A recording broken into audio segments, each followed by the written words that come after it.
Hello and welcome to another episode of Invalid Entry. My name is James Taylor and here we are today talking about physical transmission of data down a wire. In particular, I want to talk about why there is a maximum length of a network cable or a USB cable.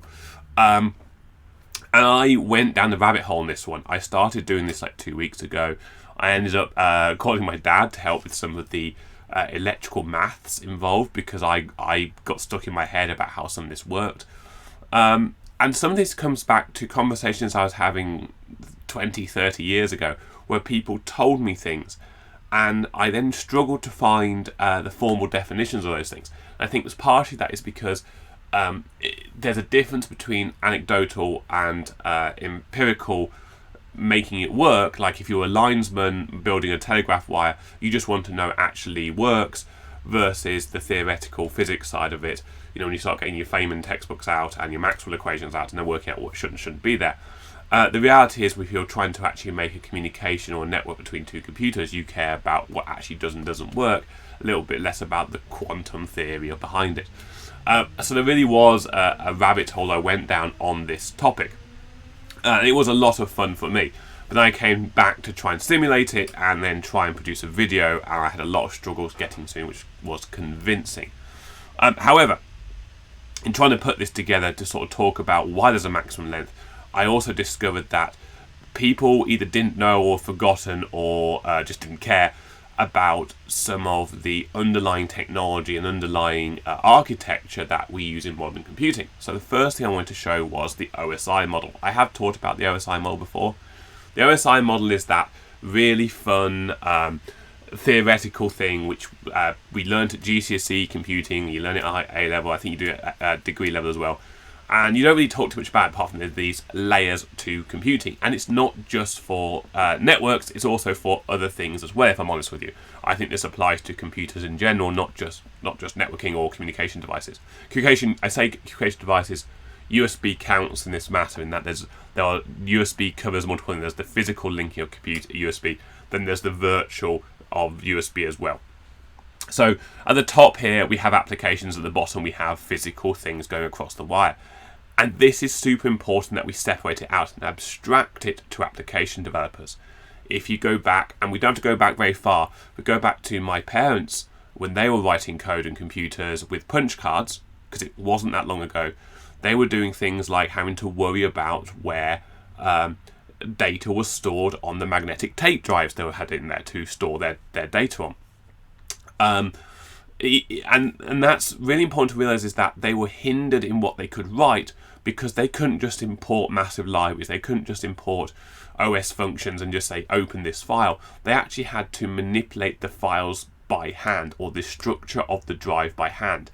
Whereas these days I can write in a very high level language and just say save this data, bring it back later. I sometimes these days I'm even getting to the point where I'm not even discussing files, I'm just discussing data points and just throwing them at a system which will do it for me. So I say, make me a connection to my data source, then say, give me data that I previously tagged as X. It's very, very abstract. But if you think about what's going on under the hood there's a lot of things going on by different devices who are handing off those abstractions. So we might think about the OS as handling the disk system, but there's also a drive controller, there's also the electronics in the drive actually encoding it and things like that. So in terms of the networking stack, there is actually a separate level of encoding data down the wire or over lasers, light, over Wi-Fi, radio waves. Then there is actually at the higher levels of networking and transport. So in the video I did 3 or 4 videos back, where I actually made a connection between the two Pis using Arduinos, I was really messing around in the session layer. Actually, I had made a session connection between these two.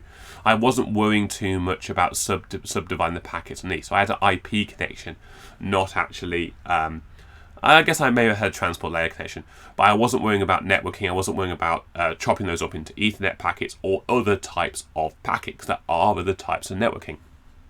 The point is, on application level, I don't care how the data gets there. I just say send some data and give me the response. Now these layers are supposed to be independent, and what you find is sometimes that protocols, we talk about a thing as being more than one layer. So we say, I've got a USB connection.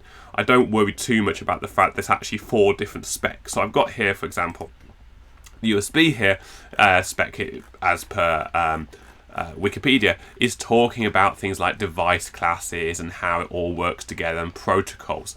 But there's actually a whole other page just about the electronic connection underneath the hood. And the same for Ethernet. If I look up Ethernet, you'll get one Ethernet saying, oh yes, this is the speed of data going over the network. This is how Ethernet packet routing works, which is very much a network thing, and sometimes a data link thing, whereas actually the physical layer is the whole of the web page inside of, and Ethernet is actually a group of specifications going back to the 70s. So it's actually multiple pages defining actually how those things are actually physically transmitted down the line. So as we go down this, it gets more fun in terms of the distinction between what's virtual and physical really begins to disappear. In the olden days, it would definitely be physical systems. You would have, an actual thing charging and discharging capacitors and things to make the individual bits of the line. In modern days, we have things like, I haven't got it plugged in right now, but software decoding of data, so we can sample the data faster. A bit like an audio card would sample a microphone, we can actually sample signals, and therefore we can do cooler, funkier things and trying to diagnose it, which actually increases the effectiveness and decreases signal loss due to error rates as well, because we can do algorithms on the raw data rather than it being a pure electronic on or off type thing. We can do noise reduction in software rather than it being all mechanically. So OSI model is super important. It's like his entire video on what these things actually do and how they interact. And also, I think people don't realise when you get outside your home network, we start using different types of physical link. I mean, your ADSL line, for example, is not the same as your Ethernet line. Your fibre is not the same. So we are using different types even around the house. But as you get outside of your house, as you get into more complicated ISP type level network routing of the backbone, the internet, things like that, we start using different types of lower levels to perform in a particular way. So as you have particular demands, certain protocols and physical links are better than others. So yeah, what's interesting though is that these things are supposed to be independent, but they're not.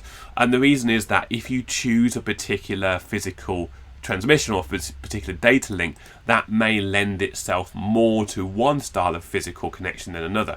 So you've got these things called line codes. So I want to talk about how you transmit data down the line. So in my example, I'm transmitting data in this one, which we call non-return to 0, which is the formal way of it. Basically, if it's a 1, you put a voltage. If it's a 0, you don't have a voltage.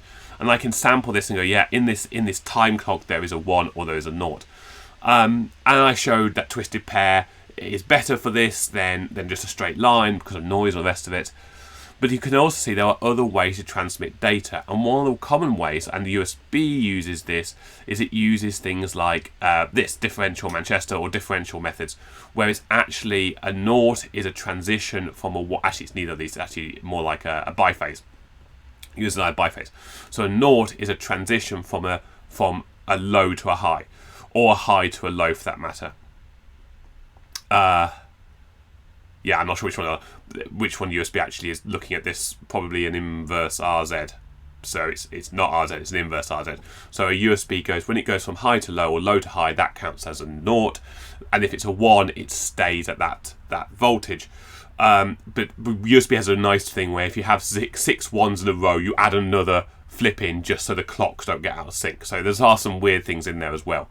But basically there are different ways of transmitting data which are either more power efficient, or they don't lose their signal over a long distance, or they don't generate a phase difference over a long distance. And this is where it gets interesting, is as you look at the speed that you want to run the line at, the number of times you flip becomes interesting. So for low speeds, we can just do 0, 1, 0, 1, 0, 1. But this RZ method, actually, which USB uses, does lend itself a little bit more to higher frequency transmissions. You've also got things like, as you change between phases, you've got capacitances and inductances on the line you have to take into account. So simulating a signal down the line isn't as simple as just taking the ones and noughts and throwing it in, which is what I did to begin with. So I basically took a signal, threw it into a method, so ones and noughts, throw it down the line. Now, what happens is, as you send a signal down the line, it is affected by the line. We don't have these perfect lines of copper, which have no inductances and no capacitances whatsoever, because they're copper. If you want that, you should send it as a radio through a vacuum. I think it's, you should actually send it through a waveguide, which you've pumped the air out of. And a waveguide basically will insulate it from other radio waves in the universe. But we don't have those, and they're very hard to make because unless you're very close to each other, in which case you don't care about this, you can't go around corners, stuff like that. So fibre optics are pretty good, but fibre optics also suffer from the same effect, or while they have the same effect on them, but it's not caused by the same thing. So we're going to talk about inductance of the wire and the capacitance of the wire, where on fibre optics you're actually talking about the speed of light through the density of the material causes a difference in speed, which is the effect you have on a prism. Effect of a prism. So what you do is you have a signal. If every square wave signal is actually a composite of underlying frequencies. So you can do something called a Fourier transform to convert a signal like this into its component pieces. And that's interesting because it's like saying a number is composed of all its prime components. It's a bit like that. So I can take this signal here and say it's actually composed of all these frequencies, and I equal and opposite ones, but I only care about the positive side. So these are the frequencies in play of that signal, of this simulated signal going down a wire. Now, what I can do is I can actually turn it back, so I could go back from a frequency range back into the original signal. I can just show I can convert between the two there. Now, what gets interesting is the maths. So the moment we start going back to the maths, I just want to give a great shout out to a library called Sympy. Sympy, Sympy. It allows us to write the formulas out, and it actually prints the formulas out correctly. I don't know if that's very visible there, but here it is actually showing this is my formula coded in as an equation. So I've said this, the dielectric velocity, or the velocity of a waveform in a dielectric, is equal to the speed of light over mu t times epsilon r. And then what I can do is I can substitute in c for the speed of light, and I can substitute in mu for my values and my epsilon r value, and it gives me an answer, and that is not the speed of light. And actually what's interesting here is that there is no effect of frequency at this point. So you start looking at the group delay, and I can produce formulas which Sympy understands, and I can throw it at it, and I can throw that at my frequencies. And what's happening is the line itself has an inductance. Any wire has an inductance. Inductance is basically the magnetic field of the wire, of the electrons going through the wire, the voltage, the wave, the current, having an inductance, having the magnetic field affecting itself. So usually you think of inductance as only something that happens in coils, but it can happen on a straight bit of wire as well. And that was something I struggled to understand for a bit. And my dad had to take me through the argument of, well, consider a wire being a lot of sausages. As the first sausage gets inductance, the field around it is pulling the fields on the chunks on either side up. So there is an induction on itself. So this is a simulated wire. And the reality is, the moment you have a wire going around a corner or going any kind of curve, those magnetic fields of those segments, which are 90 degrees, are interacting with the magnetic fields of the segments in front and behind in those locales. So the reality is, any wire of any length, and more than 2 or 3 meters, has inductance. I've got wires which come down here behind the TVs, around and into thing.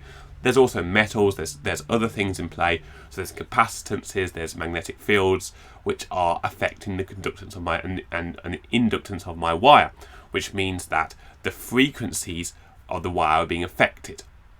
Because inductance is affected by the reactance being the frequency component, they have a different effect on those composite frequencies. What that means is there's a phase difference at the end of the wire for the different frequencies. They're not all shifted by the same amount. Here you can see this is the actual phase difference on this column here. Some are being shifted backwards, some are being shifted forwards. So some frequencies are getting out of line with where they were on the input. Over a short distance, the actual phase differences are not very much. Over a long distance, and I think I'm simulating here about 10 kilometers, over 10 kilometers, they're up to 90 degrees. That's in radians. 3.1 radians is that's nearly 180 degrees. So you are seeing phase differences here of the composite frequencies that build up. So when you throw that back into the formulas, what you begin to see is, instead of these nice clean square waves of the input, you're beginning to see that the waves are getting distorted and beginning to impact on each other. Now, I was hoping for a more drastic effect, and you'll see that you actually couldn't decode the signal. Here you pretty much still can decode the signal of these frequencies down this wire. And there are other things in play, such as over time the amplitude of the voltage would lower because of the resistance of the wire. I think over 10 kilometers will have the resistance will have a bigger impact than the inductance effect for this particular signal. But yeah, this is basically the output of the example, the first example. When you have an encoding of ones and noughts, you can see that from the input to the output, there is a shift, there is an impact on those signal degradation. Some of these signals are impacted more than other signals, and it really depends on how long they're high or how long they're on low for, and what the data going down the wires at the time is. The other thing to realize is that there's a big difference between packet loss and individual byte loss. For a packet to be received, bearing in mind there are error correction bits and other things we can do on the wire, if you lose enough bits of data, you lose the entire packet. And you need to have a good packet go through. So on my wire, I was losing every third or fourth bit, which means I didn't get a single packet go through. You need to have something like a data loss of less than 1 in 1,000 or 1 in 2,000 down a normal wire for it to be successful. So when you start hitting the limits of those distance, that's when you start having problems. The other thing I wanted to demonstrate was if you're not encoding at ones and noughts, if instead you're encoding frequencies, so this is some kind of FM signal. You see I've got a low going to a high frequency signal here going down this wire. There's a transition here.